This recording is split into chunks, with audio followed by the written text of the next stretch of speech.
Alam mo yung ano, yung lote dun sa may, di ba malaki yun? Yung lote ron sa may tabi nila Batchengcheng. Ay, oy, may poste. Yung lote na yun, napakalaki nun.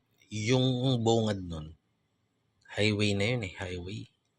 Tatayuan ko yun ng siguro ano lang, mga 5 stories na building. Wow. Yung taas nun, gagawin kong ano yun, hotel. Yung baba nun, parenta ko.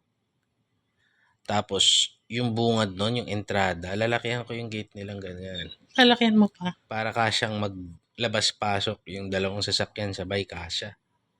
Ganon, tapos paikot yun, parking yung lahat. Siguro kasya yung mga ano dun, 34 na vehicles 34. makapag-ikot-ikot Wow. dun. Tapos yung pababang ganon, doon sa may bakod. Di ba may bakod dun? Yung pababa na yun, doon sa may bakod. Laki nun eh. Lagyan ko ng swimming pool yun sa tuktok. Drainage Swimming yun sa pool. baba. Tapos yung pababa niyang ganyan. Pag dinrain mo yung pool, gagawa ako ng maliit na parang ganun. Parang kanal siya. Makikinabang dun yung mga halaman. Papalibutan ko yun. Organic farm yun lahat. Oh, maganda Pag yan. pinalibutan ko yun. Organic farm yung... Ay, ganda nun. Yung mga magmomotil dun, pang Instagram talaga yun. Tapos susulok. Yung may bayabas. Oh. Di ba na, alam mo naman yun, may Oh. bayabas yun eh.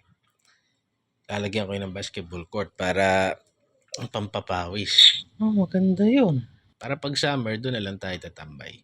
Tapos kapag ka naman tag-ulan, sarap magkape-kape doon. Maglalagay din ako ng mga parang ano doon. Mga canopy na ganun. Tapos magkakadikit yung mga halaman na ganyan.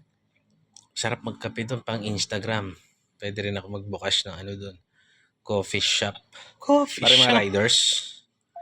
Yung mga riders, galing ko to yung mga riders na yun eh. Pagdaan nilang ganyan, magkakape sila doon. Uy. Nakatabi lang, tatabi lang nila yung mga motor nila doon sa gilid na ganyan. Atin pa yun eh.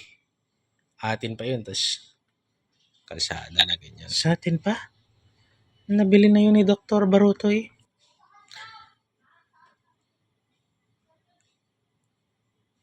Ganun. Dalawang, Nabili na. 20 taon mo nang sinasabi yan eh. Nabili na pala yun. Sayang naman. Sayang naman.